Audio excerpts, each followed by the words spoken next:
This is an expensive lesson for me. My realtor tried to warn me. I did not listen. You can do the same and experience the same, or you can listen. Here's the thing.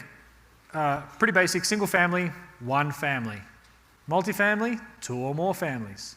If you get a 5-unit or more, it's considered commercial. I'm not going to talk about it today, but it's different kind of financing. It typically is not residential financing. It ends up being commercial financing. Sometimes it can be more expensive. The terms are different. They assess it differently. I'm not going to get into it, okay? But just understand that if you buy between 1 and 4 doors, it's considered residential. Good? We're not going to talk about commercial today. Single-family homes. Typically more expensive to buy per door because there's 1 door. But you get higher rent per door. In other words, that 1 door brings you more rent because you paid more for it. And that sounds basic, but some people don't understand the difference. What I like about single family, tenants tend to stay longer. They're more stable, they put down roots. You know, Johnny goes to school, you become friends with the neighbors. Oftentimes it's more rented by families or single mums with a number of kids, right? Generally speaking. Okay, they tend to appreciate better. Do you know why they tend to appreciate better? Sorry? Take care? Because they take care of them? No, it's because there's desirability for people to buy a home as opposed to an apartment. All things being equal, right? And it's because when people look at something, if you're in an apartment complex, guess what? Every apartment basically looks the same, generally speaking. A house, it's like, I want that one. I like how that kitchen, right? So what happens is your wife walks in and says, oh my goodness, I love this kitchen, I love this bathroom, I want this, pay them whatever they want, right? That doesn't happen in a multifamily type setting, generally speaking, right? So it drives up prices because of desirability. And obviously people prefer, you know, all things being equal, prefer to live in a house than live in an apartment. Not always, but most of the time. And so people tend to stay longer, put down roots. So that's why they tend to appreciate better. People pay more for things. In rougher areas, in my opinion, so if you're going to go basically C-class and below, okay, this was one of the questions was, what should I buy? Should I buy multifamily or single family, depending where I am? My opinion is C-class and below, you want to be in the single family. I didn't listen, right? I still made money, I'll be honest with you, because I bought at the right time for the right price. But I'm just telling you, I did go through a lot of pain because I bought like multifamily in a D-class area. It's not a good idea. Because here's the reason why, right? What kind of tenants rent multifamily? Oftentimes, either the ones that can't afford a single family, because it tends to be more expensive, right? Or it's more transient, right? Like people renting single family are more about putting down roots. Who are the people renting like a 2-bedroom apartment? It's families with small kids that as soon as the kids grow up a year or 2, they're going to move. It might be single people, it might be a couple, right? It might be 2 friends. Those people, you know, if they get a job tomorrow somewhere else, they're moving. Like they're not going to hang around. They're not putting down roots. And so because of that, I like the stability that a tenant in a single family provides me. Okay? Once you get into the A-class areas, oftentimes you can make more money with multifamily, right? But that's another topic for another day. Like I would prefer a 100-unit apartment building because I think there's some really good economies of scale and you can make some good money that way, good returns. So I'm not saying the one's better than the other, but I do believe the one is better than the other depending on where you are. So that would be my rule of thumb if you want to have a rule. A and B, you can look at, I mean single family is good too, but A and B is probably better multifamily in many ways.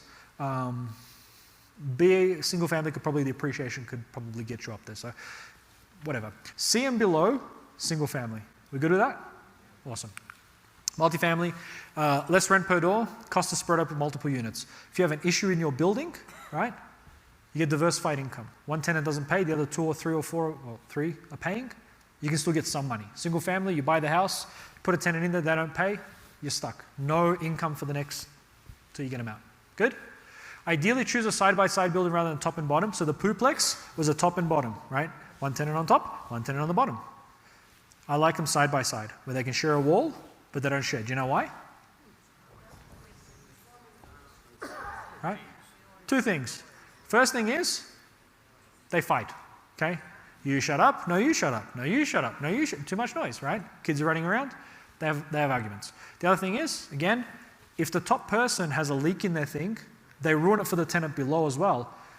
The cost might be the same to repair, but the inconvenience is now 2 units. I've got to schedule that contractor to come and fix in 2 places, different periods. It's going to cost me more, okay? It's just how it is. So avoid those if you can. And that's why they typically tend to be cheaper. The top and bottom typically tend to be cheaper than the side-by-side. So again, just one of those things. Utilities and pests in multifamily. So again, price of admission, find a multifamily that's been sub-metered for water. Oftentimes, especially the older ones, it'll be 1 meter. And then the whole idea is that you go in and collect from those tenants every month. Good luck. And a place like Columbus, I don't know what Colorado is like, you can tell me, Mike, but water in Columbus is a lienable thing. In other words, if you don't pay the water bill as the owner, they can put a lien against your property, even though it's the tenants that rang up the water bill.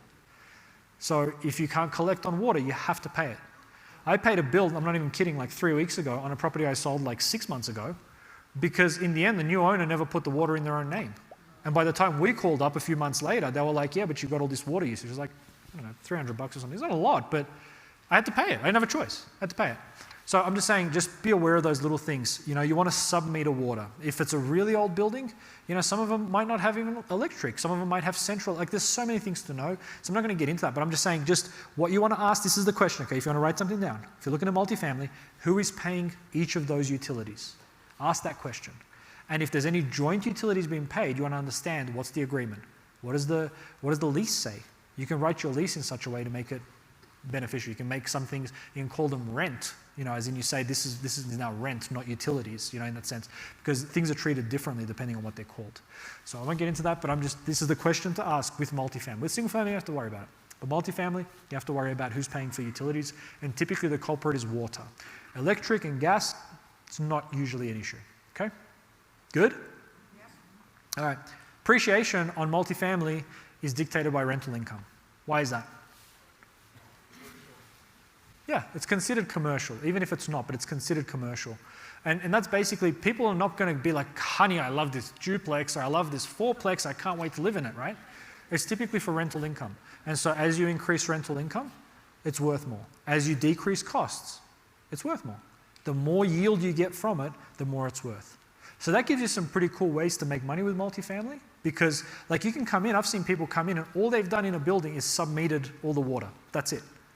And they've added $200 a month to the bottom line because the owner's no longer paying for water.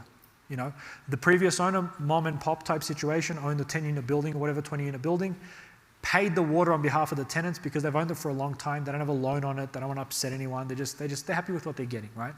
New owner comes in and sub-meters everything.